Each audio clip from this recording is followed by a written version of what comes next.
Nadi Zahra, dan suka kita untuk bersama sekali lagi dengan tetamu yang tidak asing lagi kerana dia bukan orang asing ataupun makhluk asing. Dengar dah. Kita bersama dengan Ustaz Muhammad Abdul Alamin. Assalamualaikum Ustaz. Waalaikumsalam warahmatullahi wabarakatuh. Lama tak jumpa Ustaz Lama tak jumpa di udara lah. Sihat Ustaz. Katanya bawa balik dari Kedah. Ya, saya alhamdulillah malam tadi habis program di Kedah. Itu gini tolak pukul 2 pagi. Masya-Allah. Pukul 7 pukul 8 baru sampai. Terus ke sini. Nampak tak tu pengorbanan seorang pendakwah nak bersama kita berkongsi ilmu Syekh Sayu dengan kan. Dan insya-Allah kita kata Ustaz, kita nak bersama minggu ini untuk kita kongsikan berkenaan tajuk Kenali Ramadan. Walaupun kadang dah hidup 30 tahun lebih, 40 tahun lebih, ada lagi tak kenal Ramadan Ustaz. Okay, insyaAllah kita nak sama-sama. Orang kata tak kenal maka tak cinta. Jadi insyaAllah mukadimah dulu Ustaz. Okay, bismillahirrahmanirrahim. Assalamualaikum warahmatullahi wabarakatuh. Innal hamdalillahi nahmaduhu wa nasta'inuhu wa nastahdi wa nastaghfiruh wa natubu ilaih wa na'udzubillahi min syururi anfusina wa min sayyiati a'malina may yahdihillahu fala mudilla lahu wa may yudlilhu falan tajida lahu waliyyan mursyida. Assalamualaikum warahmatullahi wabarakatuh. Yang dirahmati Allah, DJ Kak Mas, seterusnya kepada seluruh ibu-ibu, ayah-ayah saya yang saya sayangi, abang-abang dan akak-akak yang saya doakan yang kebaikan sekalian. Syukur kepada Allah Subhanahu wa taala pada kesempatan yang berbahagia ini kita dapat bersama-sama dalam perkongsian Pesona Nadi Zahra. Dan sempena dengan bulan Ramadan, bulan minggu depan dah start bulan Ramadan. Jadi mukadimah lah pada bulan Ramadan sebab bulan Ramadan ni banyak sangat peristiwa. Kita nak kongsikan satu tajuk, iaitu kenalilah Ramadanmu. Kita kena kenal bulan Ramadan ini. Dan bak kata pepatah Melayu, tak kenal maka tak cinta. Maka dengan kita kenal Ramadan, kita akan mencintai Ramadan. Kita tahu apa benda yang ada pada Ramadan, so kita boleh beramal di dalam bulan yang penuh barakah ini. Okay?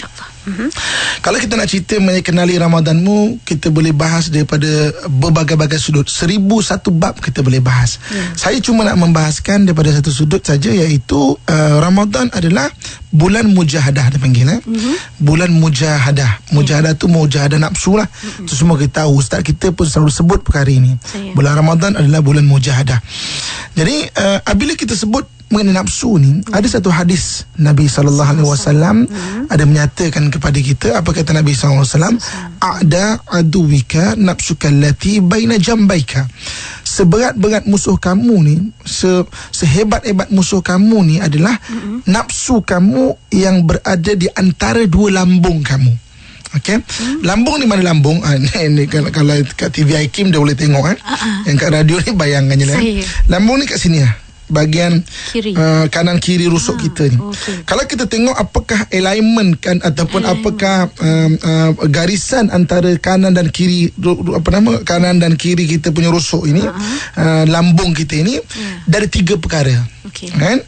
Iaitu mata, perut dan apa yang berada di bawah perut. Mata, perut dan apa yang berada di bawah perut, iaitu kemaluan lah. Okay? So 3 perkara ini adalah benda yang asas untuk kita mendidik nafsu. Dan kalau anda kata ibu-ibu, ayah saya yang saya sayangi sekalian, Ramadan ini dapat kita jadikan ia sebagai satu bulan untuk mendidik baina jambaika ini, di antara 2 lambung ini, maka insya-Allah kita di hujung Ramadan akan menjadi manusia hebat. Dalam bahasa Al-Qurannya, orang bertakwa. Bertakwa tu makna manusia hebat lah. La'allakum tattaqun, mudah-mudahan kamu bertakwa. So saya nak kongsikan pada hari ini, apakah tarbiyah Ramadan kan, pada kita, untuk kita aplikasikan pada keluarga kita, kita aplikasikan pada kehidupan kita, pendidikan nafsu ataupun tarbiyah ini daripada sudut tarbiyah 3 perkara ini. Okay? Kita pergi satu-satu. Yang pertamanya mata. Okay. Mata ni apa? Mata ni adalah tempat kita melihat, dan pertama kali bila kita tidur adalah mata. Lambang kepada tidur. Benda tidur ni benda mata lah. Okay. Bila kita tutup mata, kita pejam mata, maka tidurlah kita. Okay. Dalam bulan Ramadan, Yang pertamanya dalam bab nafsu yang ditarbiah kita adalah mata kita. Sebab itu kalau kita tengok kan dalam bulan Ramadan, ibu-ibu, ayah, abang-abang, kakak yang saya sayangi dan saya doakan yang kebaikan sekalian, mendidik nafsu, pertamanya mendidik mata. Banyak secara tak langsung tarbiah mengenai mata. Kan, mengenai tidur itu. Dalam bulan Ramadan kita memang kurang tidur.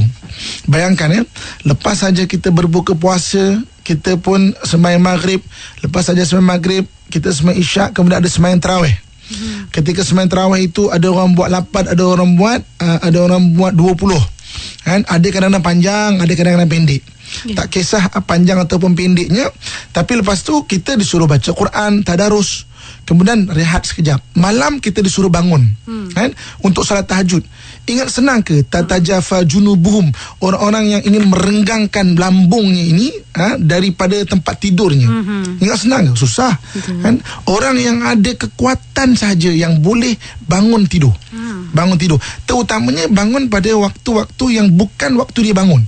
Pukul 2 pagi, pukul 3 pagi, pukul 4 pagi, pukul 5 pagi. Kan? Maka dia bangun. Dia usaha untuk bangun. Dan dia usaha untuk bangun, dia ada niat bangun, dia boleh didik nafsu dia untuk bangun. Dah tak boleh tidur, jom kita solat tahajud. Kan, mendidik mata itu. Kemudian apabila kita dapat bangun, kita pun masak sahur. Masak sahur, selain daripada makan sahur sebelum subuh, sebelum masuknya waktu subuh, maka kita boleh baca Quran, kita solat tahajud dan sebagainya. Jadi sebenarnya pertama sekali pada bab pentarbiah nafsu ini, alignment yang antara dua lambung kamu, pertamanya mata. Kita lihat kan, Islam ajar kita untuk menjadi orang yang maknanya berjaya untuk mendidik nafsu kita, untuk menundukkan nafsu tidur itu, nafsu mata kita itu. Nafsu mata lambang pada kerajinan. Kan, ada orang yang lepas subuh tidur manjang. Kan, maknanya malas dia bekerja. So dengan melatih kita untuk tidak tidur ni, sebenarnya kita akan latih kita sebagai orang yang dipanggil dalam bahasa Arab taharrakun wa nasakun. Taharrak ni maknanya bergerak, nasakun ni maknanya berusaha. Orang yang bergerak dan berusaha, kan, maknanya dalam kehidupannya sentiasa dia bergerak. Fa idza faraghta fansab, habis satu usaha dia akan mulakan dengan usaha yang baru. Mari kita lihat beberapa sejarah orang-orang yang hebat yang dapat menundukkan nafsu tidur dia. Kan, kalau kita melihat dalam peperangan Badar, kan, perang Badar ni ibu-ibu, ayah saya sekalian, kan berlaku pada bulan Ramadan. Kita akan kongsikan nanti insya-Allah dalam mana perkongsian pada bulan Ramadan ni, kisah perang Badar Kubra. Perang Badar ni sebenarnya Nabi SAW mendapat cadangan daripada para sahabat. Dan ketika mereka berhijrah, mereka meninggalkan harta mereka di Mekah. So jadi Abu Sufyan ambil harta-harta ni, dapat modal percuma. Nak bawa harta-harta ni pergi berdagang ke Syam, ke Syria sana tu. Maka sahabat kata, wahai Rasulullah, boleh tak kita tahan kafilah perdagangan ni untuk kita ambil harta kita je. Kita bukan ambil harta dia, kita ambil harta kita je. Nabi pun setuju. Jadi Nabi kata okeylah, jadi daripada Mekah nak pergi ke Syam memang lalu Madinah. So tempat yang mereka akan tahan itu adalah di Lembah Badar.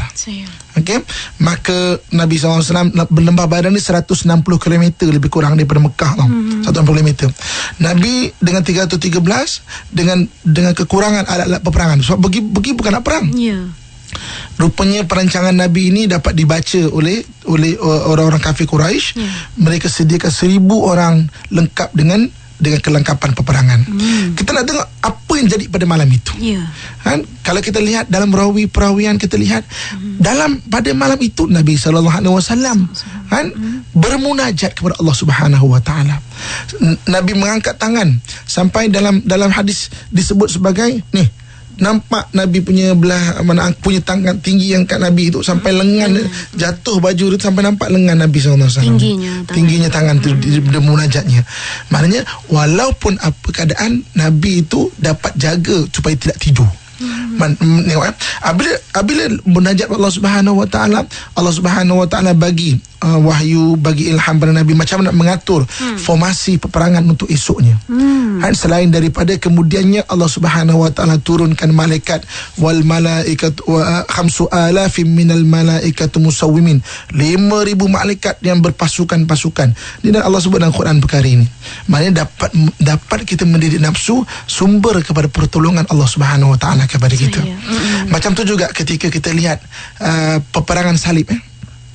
Peperangan salib ni berlaku di Karnal Hittin. Sebab tu Karnal Hittin ni 200 km daripada Jerusalem. Dan Karnal Hittin, saya kalau kadang-kadang kalau bawa orang pergi Palestin, saya akan bawa ke Karnal Hittin ni.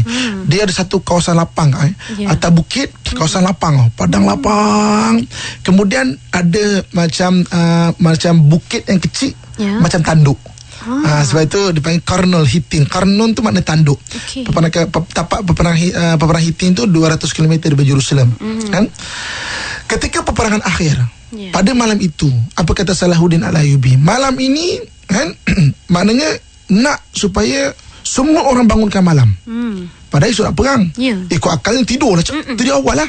Tidur awal. Tapi kata Salahuddin Al-Ayyubi, malam ni semua bangun malam. Maka malam itu Salahuddin Al-Ayyubi pergi tengok, cek kemah-kemah. Satu kemah ke satu kemah, satu kemah ke satu kemah, semua membangunkan malam. Ada beberapa kemah ialah faktor kemanusiaan, persediaan untuk perang. Kadang-kadang bukan salah pun, kemanusiaan tidur. Esok pagi apa kata Salahuddin Al-Ayyubi, hari ini kita akan dapat mengalahkan Guy de Luzon. Guy de Luzon tu raja salib yang mengisytiharkan perang kepada Salahuddin Al-Ayyubi dan orang Islam. Hari ini kita akan dapat mengalahkan Guy de Luzon dengan satu syarat. Tentera yang malam tadi tertidur duduk barisan belakang. Yang bangun malam depan. Sebab apa? Dia boleh menundukkan nafsunya. Dia ada kekuatan mental dia. Dia ada kekuatan hati untuk berhadapan dengan tentera-tentera salib ini. Dan terbukti peperangan yang berlaku pada 1187 Masihi ini mendapat kemenangan. Allah beri kemenangan kepada orang Islam. Tombangnya Baitul Maqdis ke tangan orang Islam setelah hampir 100 tahun berada dalam pada tentera salib. Jadi ini kehebatan orang yang boleh mengalahkan nafsu dia. Yang pertamanya bab tidur. Sebab tu pada bulan Ramadan ni sebenarnya bulan untuk kita didik nafsu. So didik diri kita sampai kita boleh mengalahkan nafsu pertama kita, iaitu tidur kita ni, didik. Malam bangunlah ibu-ibu, akak-akak, tuan-tuan sekalian. Lepas subuh tu jangan kita sambung tidur sampai ke tengah hari sampai ke petang kan. Usaha bangun buat benda-benda. Nak tidur mungkin sekejap waktu isyraq, lepas waktu isyraq ataupun waktu zuhur, bangun qailulah kan. Tidur sekejap. Tapi jangan kita melayan tidur kita. Malas nak bangun, jangan kan? Itu dia yang pertama. Kemudian yang keduanya nanti kan Ustaz, bab tidur tu kita boleh buat satu tajuk Ustaz. Berat tajuk tu. Berat tajuk tu, bab tidur. Banyak soalannya nanti insyaAllah. Okey Ustaz, yang kedua Ustaz. Yang keduanya, ada aduwika nafsuka allati baina jambaika, seberat-berat musuh kamu adalah nafsu kamu yang berada di antara dua lambung. Apa dua lambung itu? Iaitu dia punya alignment dia mata, perut. Sama juga orang Islam yang dia diajar dan dilatih untuk mengawal perut dia. Kan? Sebab kadang-kadang kalau kita tak berjaya mengawal perut kita, kita berjaya menundukkan nafsu kita, kita berjaya menjadi orang hebat insya-Allah. Sebab tu orang Islam kan, paling setahun sekali paling kurang kena wajib berpuasa. Bermula daripada subuh sampai ke maghrib. Kan? Kita Alhamdulillah kita punya waktu puasa kita kira konsisten setiap tahun. Di setengah-setengah negara Arab kan, bila musim berubah siang terpanjang. Negara 4 musim kan. Sekarang ni bulan 6 memang tengah musim panas, siang panjang. Di Uzbekistan, saya baru balik dari Uzbekistan, subuh pukul 3 pagi kan? Isyak pukul 8 malam. Maghrib pukul 8 malam. Ya Allah. Berapa jam dia puasa. Tapi orang Islam berpuasa. Puasa orang Islam. Kan? Begitu juga orang Islam kita yang berada di tanah-tanah belah Rusia sana. Iceland semua tu. Iceland. Sekarang ni tengah maghribnya pukul 11. Subuhnya pukul 2 pagi. Berapa jam dia puasa? 2 jam je gelap. 2 jam dia gelap. 2 jam 3 jam dia gelap. Buka puasa dengan sahur lebih kurang. Buka puasa, kemudian solat maghrib, solat isyak, tarawih baru sempat, sahur pula, dah berhenti makan. Khalas. Masya-Allah. Tapi mereka berpuasa. Kan? Dalam Quran Allah Subhanahu Wa Taala ada menceritakan kisah orang yang dapat menundukkan nafsu perut dia. Kan? Kalau kita baca Quran, kita akan jumpa kisah Jalut dan juga Talut. Dalam versi bahasa Inggeris, mungkin ayah-ayah, ibu-ibu maklumlah sekolah Om Putih. Sekolah Om Putih. Sekolah Om Putih. Jadi versi Om Putih dipanggil David and Goliath. David and Goliath kan. Dulu kak 3,000 tahun lepas zaman Jalut dan Talut ni dia lebih kurang 1,000 tahun sebelum Masihi. 1,000 tahun sebelum Masihi ini dia perpindahan zaman gangsa ke zaman besi. Bronze Age ke Iron Age. Waktu tu Jerusalem ni dikenali sebagai satu pegunungan yang banyak besi. Jadi satu orang raja, dia ni nak menguasai besi, dia dah kuasai, dia dah tumpaskan beberapa kota-kota sekitar kota Jerusalem, kan? Dan dia nak merampas kota Jerusalem. Maka ketika itu penduduk Jerusalem meminta Nabi mereka berdoa, tolonglah datangkan satu pemimpin, tolonglah datangkan satu pemimpin. Maka Allah Subhanahu Wa Taala utuskan satu orang petani, namanya adalah Talut. Mula-mula mereka tak terima kepimpinan Talut. Sebab kata apa petani je mimpin kita lah. Tapi Allah sebut bahawa kenapa Allah memilih Talut, dia Allah kurniakan kekuatan jism wal ilm. Jism dan juga ilmu. Ini kita boleh belajar daripada Quran. Seorang pemimpin kena dua benda ni. Dia kena ada kekuatan jisim, sama ada kekuatan fizikal atau ada gaya lah, ada gaya. Dia kena ada gaya pemimpin. Ada perwatakan pemimpin. Dan kena ada ilmu. Okay? So pendekkan cerita, Talut memimpin Bani Israel dan orang Jerusalem untuk melawan Talut. Untuk Talut memimpin untuk melawan Jalut. Okay? Maka dia berpesan kepada tentera-tentera dia. Dia kata, wahai tentera-tentera sekalian, kita akan melalui satu kawasan yang ada air. Jangan kamu minum melainkan satu cedokan tapak tangan saja. Kisahnya dalam Quran. Satu cedokan tapak tangan saja. Kan? Maka mereka pun berjalan sampai di pergunungan Gilboa. Gilboa dekat Palestin, antara Jerusalem ke Nazareth. Pergunungan Gilboa ni memang kawasan air mineral kak. Kalau kita sampai ke sana, ibu ayah saya sekalian, sampai kalau saya bawa jemaah, saya akan tunjukkan. Maksudnya kawasan air mineral. Memang air jernih yang kalau ada kolam kita boleh minum macam tu je. Kan, kalau kita basuh kulit kita beberapa hari, kulit kita jadi cantik sebab mineral tu. Kalau kuku-kuku kita yang ada jenis kulat-kulat kuku tu kan, ada orang kuku rosak tu kan, kulat kuku ada makan kuku, duduk sana 3-4 hari memang bersih sebab dia mineral dia. Memang dia, ada mineral yang tentu tu. So memang air dia pun sedap rasa dia dan memang berzat lah. Okey. Maka daripada Jerusalem mereka bertolak. Maka Talut dah pesan ni, kau jangan minum kecuali satu cedokan tapak tangan. Sampai kawasan situ, nak senang faham bahasa dia, dialog nak senang faham. Kan tak disebut dalam Quran, tak dikut dalam Quran, tapi macam inilah. Sampai kawasan situ tengok air. Maka Talut punya tentera pun berkata, jalan jauh-jauh tak bagi minum lah pula. Apa penyarahan ni, macam tu lah. Apa penyarahan ni, nak senang faham nak senang faham tau saya. Apa penyarahan ni. Maka kata Quran Allah rakam cerita dalam Quran, banyak yang minum kecuali sedikit yang satu cedokan tapak tangan. Mengikut arahan lah. Sebenarnya ibu-ibu, ayah-ayah saya sekalian, bukan satu cedokan tapak tangan itu yang penting, tapi menahan nafsu perut. Makan ataupun minum, menahan nafsu perut. Sebab apabila kita berjaya tahan nafsu kita akan jadi manusia hebat, insya-Allah. Kan? Betul. Lepas minum tu naik bukit, turun bukit, naik bukit, turun. Nampak tentera Jalut. Tentera Jalut ni memang hebat, pakaiannya hebat, kelengkapan peperangan hebat, memang ada kaki perang. Kan? Maka yang minum banyak semua putus semangat. Mana boleh tak menang kita, bunuh diri lah kita kat sini. Matilah. Kan? Yang ada kekuatan hanya yang minum satu cedokan tapak tangan saja. Kita boleh kalahkan. Jadi akhirnya berlaku peperangan yang mara ke depan, yang minum satu cedokan tapak tangan saja. Subhanallah. Kan? Itu orang yang berjaya lawan nafsu dia. Sebab hidup kita ni sebenarnya adalah kekuatan dalaman kita. Ayah, ibu-ibu, kita nak bisnes hari ni, tombang turun jatuh kita punya bisnes, kan? Kekuatan dalaman kita. Kan? Nafsu itu perlu dididik supaya jangan lemah. Dididik dalam Ramadan, bulan mendidik nafsu. Maka bila peperangan tu berlaku, yang side by side ni, yang bersama-sama dengan Talut ini adalah satu orang budak namanya Daud. Daud, kan? Jadi bila sampai kat Talut, Jalut, sampai dekat Jalut ni, Talut ni dah agak cedera. Jadi dia pun kata, wahai Daud, ni sekarang ni maknanya dengan tawakal pada Allah, engkau tolonglah teruskan. Dan akhirnya Daud lah yang dapat membunuh Jalut. Orang-orang yang minum satu cedokkan tapak tangan. Nah, kita tengok bukti sejarah yang disebut dalam Quran. Ini ada pada bulan Ramadan.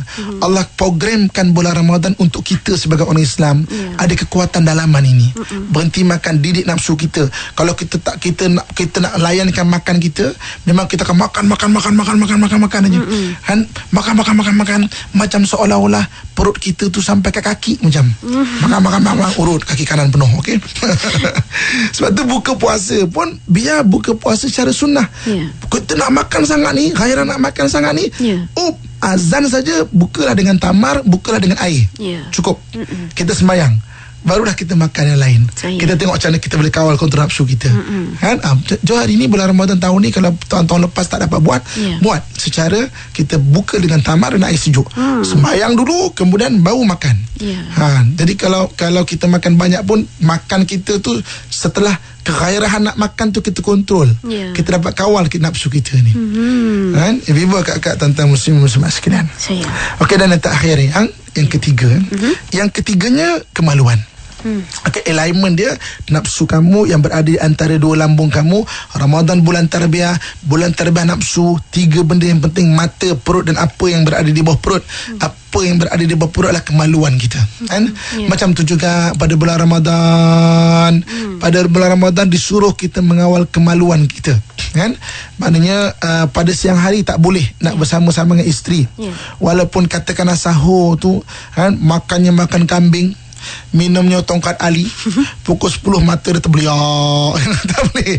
Kawal disuruh, tak boleh. Kalau berlaku perhubungan, maka syahraini mutatabi'aini, 2 bulan berturut-turut kena puasa. Terputus 1 hari, ganti 2 bulan lagi. Nak hijau muka 2 bulan puasa. Nak ceritanya disuruh tahan.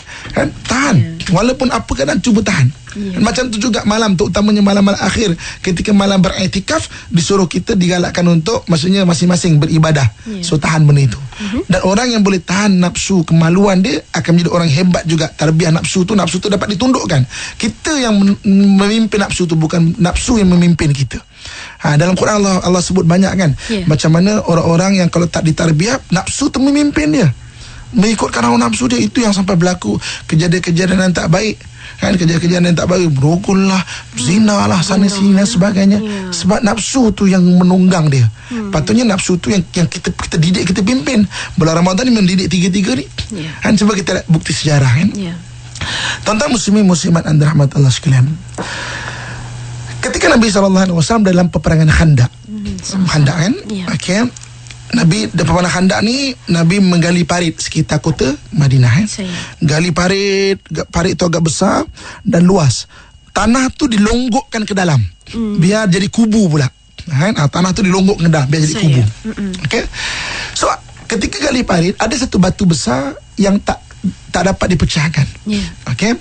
Maka diberitahu pada Nabi, boleh, bukan tanah macam kita kan, tanah membatu dengan pasir. Maka Nabi SAW minta segelas air. Dengan tangan Nabi yang penuh barakah, Nabi pun tuang air ini di atas batu ini. Nabi pun meminta beliung ni tukul yang besar lah. Nabi menghayunkan hayunan pertama, terpercik api. Nabi mengucap Allahu Akbar. Hayunan kedua terpercik api, Allahu Akbar. Hayunan ketiga terpercik api, Allahu Akbar. Para sahabat bertanya Nabi, wahai Rasulullah, kenapakah Tuan beria-ria bertakbir? Apa kata Nabi SAW? Percikan pertama, aku melihat kota San'a jatuh ke tangan kamu. Percikan api yang kedua, aku melihat kota Parsi jatuh ke tangan kamu. Percikan api yang ketiga, aku melihat kota Rom jatuh ke tangan kamu. Dan orang yang boleh menombangkan kota Rom ini, laftutihan al-Qastantinah fala ni'mal amir amiruha wa la ni'mal jaish dalikal jaish.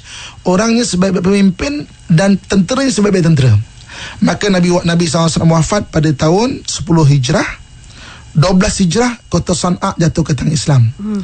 14 Hijrah sahabat cuba membuktikan hadis Nabi yang kedua. ke kota Parsi. Ya. Dipimpin oleh Sayyidina Musanna. Raja Parsi yang terakhir daripada dinasti Sasanid ketika itu, Maharaja Yazdagid. Yazdagid kata apa? Allah, orang Arab ni. Sebab maksudnya pada dia orang Arab itu orang Arab yang dulu zaman jahiliah. Padahal orang Arab ini orang Arab yang telah dididik nafsunya oleh Nabi SAW, dididik nafsunya pada bulan Ramadan. Kan dia apa? Dia di satu kawasan dibariskan wanita-wanita yang cantik-cantik, yang pakaiannya seksi-seksi, bukan bogil. Maaf saya sebut seksi ni sebenarnya lagi suspend, dan orang lagi nak tengok yang ada unsur suspend kan. Ada pakai belah-belah kan. Putih ke hitam, bagus lagi orang nak tengok. Kalau macam orang tak mau tengok kalau yang tak ada apa-apa kan. Tapi kalau yang ada suspend ni belah-belah ni, lagi orang nak tengok kan. Tapi ketika berjalan Sayyidina Musanna dengan para sahabat ridwanullahi alaihim wa arda, sedikit pun tidak memandang wanita-wanita yang cantik ni. Kan orang-orang Iran ni orang-orang yang hidungnya panahnya boleh sangkut baju lah kan. Tapi yang kecil hati orang Melayu kita kan. Kalau kita pergi ke sana, hidung pesek ni lah yang jadi rebutan. Sebab semua hidung mancung, tak ada makna lah hidung mancung. Jadi orang akan cari hidung pesek lah. Yang rare lah. Yang rare tu. Sebab kita kat sana rare kan, so akan jadi rebutan kat sana tu. Okay. So jadi sahabat Sayyidina Musanna dan juga para sahabat pandang pun tak. Ketika berita ini sampai ke Maharaja Yazdagid, apa kata Maharaja Yazdagid? Kalau beginilah pengikut umat Muhammad, tak lama lagi Parsi akan jatuh ke tangan mereka. 15 Hijrah Parsi jatuh ke tangan Islam. Para sahabat dapat masuk ke istana Parsi di Kermanshah, kan? Maknanya dapat menguasai Maharaja Parsi. Masuk ke Maharaja Parsi, puteri-puteri Parsi ada 3 orang. Maka puteri Parsi ada 3 orang. Istana Parsi banyak perempuan. Sahabat bukan, perempuan, jom kita gunakan. Tak. Sahabat terfikir, boleh kawan nafsu kan. Macam mana kita buat dengan puteri Parsi ni? Kita kahwinkan dengan anak-anak sahabat yang besar. Sebab tujuan kita nak mengislamkan mereka, bukan nak menawan dia orang, bukan nak tawan dia orang. Kita nak islamkan mereka. Maka 3 puteri Parsi ni, satu dikahwinkan dengan Muhammad bin Abu Bakar, anak Sayyidina Abu Bakar. Satu dikahwinkan dengan Abdullah bin Umar, anak Sayyidina Umar. Satu lagi dikahwinkan dengan Husain bin Ali, anak Sayyidina Ali. Apabila orang Parsi melihat waris tahta puteri Parsi ni yang tinggal ni kan, berkahwin dengan anak-anak khalifah, mereka merasakan bahawa empayar ini bergabung. Ramai-ramai orang Parsi masuk ke Islam, masuk dalam Islam. Tahu orang yang boleh kawan nafsu dia untuk jadi orang hebat. Asalnya dielehkan saja oleh orang Parsi. Orang Arab tak ada lenda lah macam tu. Padahal mereka lupa ditarbiah dah 23 tahun ditarbiah oleh Nabi SAW, dan mereka menjadi orang luar biasa hebatnya. Balik kepada kenali Ramadan, ibu-ibu ayah saya sekalian, 3 benda ni pada bulan Ramadan kita usaha untuk didik. Mata kita, dan usaha daya, bukan daya tak tidur. Daya tak tidur ramai orang boleh buat. Daya bangun solat, untuk bangun dari tidur ketika kita sangat letih. Itu benda yang akan mendidik nafsu. Kita hari ni nak bersengkang mata pukul 3-4 pagi, okey. Cuba 3-4 pagi, 4.30 kita tidur, nak bangun subuh pukul 5. Itu dia punya kekuatan itu. So bangun ketika kita sangat letih, usaha untuk bangun, kita akan boleh mendidik nafsu kita. Perut kita jaga kan, bukan saja puasa itu, berbuka puasanya kejaga, dan juga kemaluan kita jaga. Dan kenali Ramadanmu, inilah antara tarbiyah nafsu, iaitu tarbiyah 3 bahagian yang besar: mata kita, perut kita, dan kemaluan kita. Mudah-mudahan kalau andai kata kita dapat menjaga dan mentarbiyah 3 perkara ini, insya-Allah kita akan menjadi manusia yang hebat. Disebut dalam Quran bahasanya la'allakum tattaqun, mudah-mudahan kamu bertakwa. Bertakwa itu maksudnya apa? Mudah-mudahan kamu menjadi orang hebat. Hebat di dunia dengan tamadun-tamadun yang dicipta, hebat di akhirat dengan keredaan Allah Subhanahu wa taala. Wallahu a'lam. Terima kasih Ustaz. Itu dia, kita dah faham. Kalau boleh kita kongsikan lagi selepas ini persoalan daripada sahabat-sahabat kita yang mungkin ingin lebih lanjut lagi penjelasan daripada Ustaz, boleh hubungi kami di talian 0362051500. Sahabat saya Mona menunggu panggilan anda berkaitan persoalan, dan juga menerusi Facebook IKIM FM. Ada poster gambar Ustaz pakai baju sebelah biru, sebelah putih, biru putih. Nak tengok, kena masuk Facebook like IKIM FM, tu tengok baju belang-belang dia. ya. Jadi insyaAllah kita kembali selepas ini, rehat seketika, terus bersama di IKIM FM. Kepada anda terus lagi bersama kami di IKIM FM, pilihan utama anda dalam rancangan Pesan dari Zahra bersama saya Mazina Ismail dan juga Ustaz Muhammad Abdullah Alamin. Kita bercara tentang kenali Ramadan dan 3 perkara yang perlu kita renung-renungkan. Adakah kita jaga Ustaz ya sepanjang berapa lama kita hidup dan menghadapi Ramadan ya.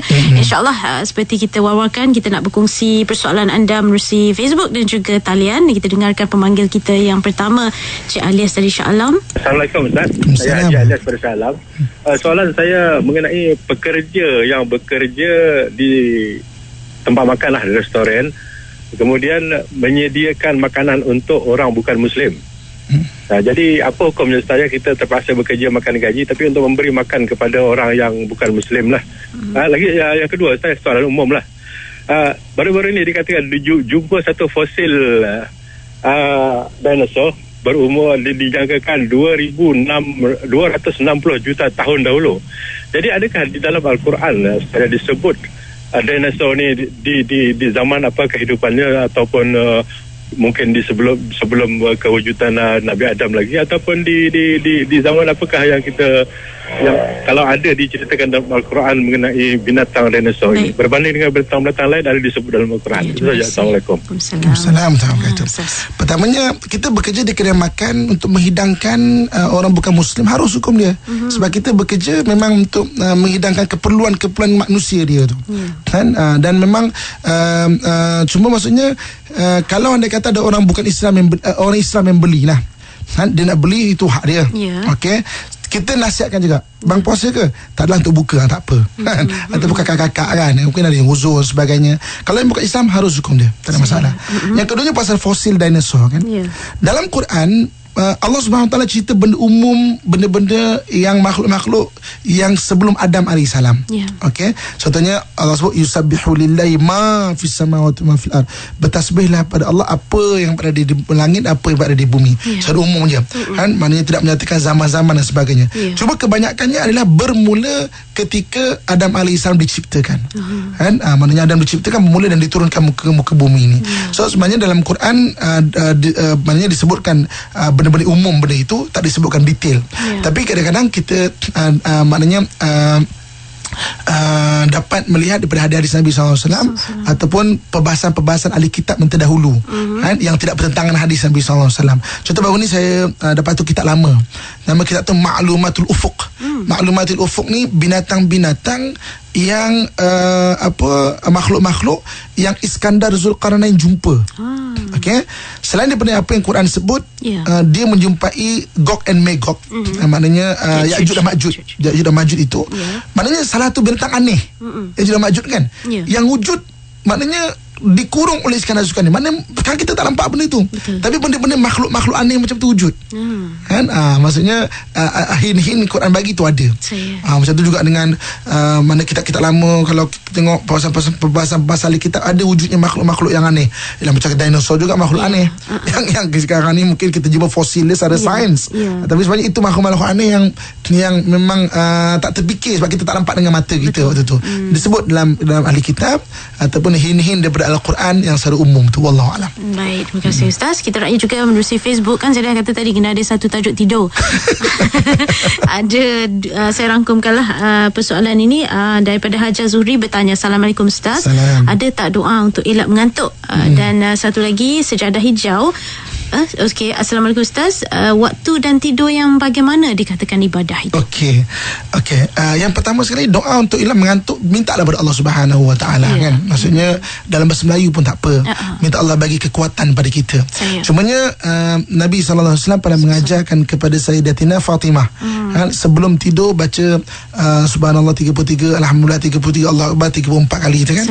Ulama-ulama terdahulu tambahkan untuk kita dan keberkatan kita baca itu sembuh, tiupkan untuk seluruh badan. Bangun esok kita akan lebih segar lagi daripada hari sebelumnya. So maksudnya sebelum tidur penat-penat macam mana pun baca benda tu kan. Antara yang lain, Tok Guru terdahulu pernah mengajarkan ayat kursi. Ayat kursi bacakan dan niat, ya Allah berikan aku kesegaran sampai esok. Sebab permulaan ayat kursi apa? Allahu la ilaha illa huwal hayyul qayyum la ta'khudhu sinatu wala naum. Allah tiada Tuhan melainkan dia tidak terpengaruh dengan sinah. Sinah ni yang macam abang-abang ayah-ayah kat solat Jumaat, bukan nak tidur sangat tapi dia bukan nak tidur sangat, naum tidur. Sinah ni terlelap tu kan. Jadi Allah yang menguasai itu. Ya Allah, Engkau yang maha menguasai tidur dan juga sinah ni ataupun terlelap ini, berikanlah aku kesegaran. Ayat kursi pun dah bagus. Ini antara amalan untuk guru yang terdahulu lah. Okay, yang keduanya mengenai sebenarnya tidur orang berpuasa. Dalam hadis Nabi sebut naumu shaimin ibadatun. Bulan Ramadan ni bulan yang penuh dengan keberkatan dan limpahan banjiran pahala. Sampai tidur orang berpuasa juga adalah dikira ibadah. Dia berusaha tapi kelitian sebab tak makan, tidur dia ibadah. Ini bukan tidur yang dilayan lepas subuh tidur, no. Asar pun bangun, zuhur pun tinggal, asar pun lambat. Ada orang macam tu. Saya ini tak mau cerita kat Malaysia. Saya kadang bersama dengan orang-orang kawan-kawan kita orang Arab dan sebagainya kan. Sebahagian dia lah, tak semua pun. Macam kita pun ada juga. Buka tu kadang-kadang buka puasa tu, makan tu dah azan isyak masih makan lagi. Bayangkan orang itu akhirnya Ramadan tidak dapat mendidik nafsu itu. Tak dapat mendidik mata dia, tak dapat mendidik perut dia dan apa yang berada di bawah perut. Akhirnya Ramadan tu berlalu tanpa tarbiyah pada nafsu. Satu sama je perangai akhirnya. Makan tu sampai isyak, maghrib pun tak sembahyang. Usah nak cerita tarawih lah. Kan? So begitu. So memang setelah kita usaha-usaha tidur juga, Allah bagi pahala benda itu. Wallahualam. Okey, kita ambil pemanggil kita yang seterusnya, Khalid dari Johor. Assalamualaikum Ustaz. Saya tanya ni, ada istilah mengatakan kalau kita menang musuh zahir, kalau kita kalah musuh zahir, kita boleh masuk syurga. Tapi kalau kita kalah musuh batin, kita masuk neraka. Ustaz dia punya pencerahan. Assalamualaikum. Assalamualaikum warahmatullahi wabarakatuh. Musuh orang mukmin 5. Pertama syaitan. Yang kedua nafsu dia. Kan Allah sebut dalam Quran benda dengan dalilnya kan, inna syaitana lakum aduwwum mubin. Yang keduanya ada aduwika, sebab musuh kamu adalah nafsu kamu. Musuh orang beriman yang ketiga adalah orang-orang kafir yang harbi, yang memerangi orang Islam. Kemudian orang-orang yang musuh orang Islam yang keempat, orang munafik, orang yang yuzhirul Islam wa yubtinul kufra, dia menzahirkan Islam dan menyembunyikan kekufuran. Yang kelimanya orang hasad, apabila dia menghasad. Orang hasad ni ada, tapi apabila dia menghasad kita, orang fasik lah yang menghasad orang-orang yang beriman tu. So 3 musuh zahir, orang kafir, orang munafik, orang kafir harbi yang memerangi, orang munafik, dan juga orang hasad yang menghasadkan. Kalau kita menang melawan dia ni ataupun mengatasi dia, memang boleh pahala. Tapi kalau dengan musuh batin, kalau dengan nafsu, kalau dengan syaitan, memanglah ke neraka. Jadi kenapa ayat ini Tok Guru kita sampai melafazkan benda ini? Sebab musuh batin tu nafsu dan juga syaitan. Orang terikut nafsu. Sampaikan dalam Quran Allah sebut, tidakkah kamu melihat orang yang menjadikan nafsunya itu hawa, ilahu hawa, Tuhannya itu sebagai hawa nafsu dia. Kak, saya buat program dekat Krabi kan, dekat satu pulau kat Krabi, ada orang yang memuja kemaluan Kak. Dia buat kemaluan tu dalam bentuk saiz macam-macam. Yang kecil ada, yang besar tiang pun ada, dan orang sembah kemaluan itu. Cuba kita bayangkan, ada orang yang sama macam tu kan. Ubadul wasan, penyembah berhala. Kita tahulah berhala tu mungkin bentuk orang apa. Ini kemaluan tak? Ada orang macam tu. Sebab apa? Tidakkah kamu melihat orang yang melambikkan hawa nafsu sebagai Tuhan? Kalah dengan nafsu, memang na'udzubillah min zalik, memang tak selamatlah ke akhirat. Sebab tu Ramadan mengalahkan nafsu dalam nafsu batin kita. Wallahualam. Mungkin pemanggil terakhir kita Ustaz ya. Ringkas saja, Basir dari Gombak. Assalamualaikum Ustaz. Assalam. Saya nak tanya, ada kemiskinan sikit Ustaz. Pada bulan, kenapa semua kedai mamak tu terbuka daripada pagi sampai ada 24 jam dia tak tutup lah Ustaz. Saya muskil kat situ, apa pula hukum dan macam mana cara orang boleh dapat meniaga siang hari? Itu je soalan saya Ustaz. Assalamualaikum warahmatullahi wabarakatuh. Waalaikumsalam warahmatullahi wabarakatuh. Pertama sekali, kenapa kedai-kedai mamak ni buka daripada siang sampai ke malam, dan pada bulan Ramadan pun macam tu. Saya tak boleh nak jawab benda ni, kena tanya dia lah, kena tanya toke dia. Abang, kenapa abang buka sampai 24 jam? Manalah saya tahu. Itu mestilah ada niat toke dia. So abang boleh tanya toke dia, atau boleh tanya. Saya tak adil untuk saya jawab bagi pihak dia, sebab itu dia punya keadaan kan. Hukum dia tengok pada niat dia apa kan. Kalau memang untuk hidang orang-orang yang kadang-kadang akak-akak, ibu-ibu yang bekerja sekarang ni kan, yang mungkin uzur tak puasa, ataupun orang bukan Islam, tak apalah, ataupun petang dia om untuk membeli buka, ataupun malam untuk sahur kan. Tak apalah kan. Saya suka. So, kenapa dia buka? Itu kan tanya dia lah. Tanya dia. Saya tak boleh jawab pihak dia, tak adil. Okay. Pandai-pandai je. Pandai-pandai. Kalau abang-abang, ayah-ayah saya, kawan-kawan sahabat kita yang mamak dengar kan, pandai-pandai ustaz ni jawab kan. Sebab kena tanya dia. Okey, saya tak tahu apa nak tak boleh jawab bagi pihak dia. Saya wallahualam. Terima kasih Ustaz. Mungkin ada lagi persoalan menerusi Facebook yang kita akan tangguhkan untuk sesi pada bulan Ramadan, antaranya pencari hidayah Abu Mutakin dan juga Muhammad Khair, persoalan berkaitan dengan puasa di bulan Ramadan. InsyaAllah kita akan kongsi nanti Ustaz ya. Kita pun dah sampai ke penghujung untuk sesi kali ini. Ustaz mohon penutup dan juga doa untuk kami insyaAllah. A'udzubillahi minasyaitanirrajim. Bismillahirrahmanirrahim. Alhamdulillahirabbil alamin, wassalatu wassalamu ala asyrafil anbiya'i wal mursalin wa ala alihi washabihi ajmain. Ya Allah, ya Tuhan kami, berkatilah akhir-akhir dalam kehidupan kami di bulan Sya'ban ini ya Allah, dan rezekikan kami untuk sampai dan beribadah pada bulan Ramadan ya Allah. Ya Allah, ya Tuhan kami, rezekikan kami untuk membuat amalan dan meningkatkan amalan kami ya Allah. Rezekikan kami untuk beriman kepadamu ya Allah. Rezekikan kami untuk membuat amalan yang kekal pahalanya sepanjang zaman ya Allah. Ya Allah, ya Tuhan kami, kurniakan keredaanmu dalam hidup kami ya Allah. Kurniakan keredaanmu ketika kematian kami ya Allah. Kurniakan keredaanmu ketika kami dibangkitkan ya Allah. Dan selamatkan kami di akhirat dengan keredaanmu ya Allah. Allahumma rabbana atina fid dunya hasanatan wa fil akhirati hasanatan wa qina adzaban nar. Wa sallallahu ala sayyidina wa maulana Muhammadin wa ala alihi wa sahbihi ajmain.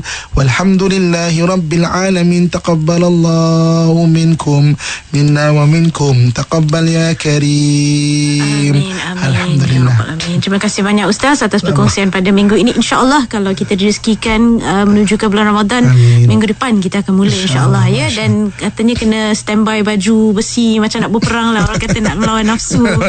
Dan juga 3 perkara yang Ustaz kongsikan menerusi tajuk hari ini, kenali Ramadan insyaAllah. Terima kasih sekali lagi Ustaz. Bertemu kita di lain masa. Assalamualaikum. Waalaikumsalam warahmatullahi wabarakatuh.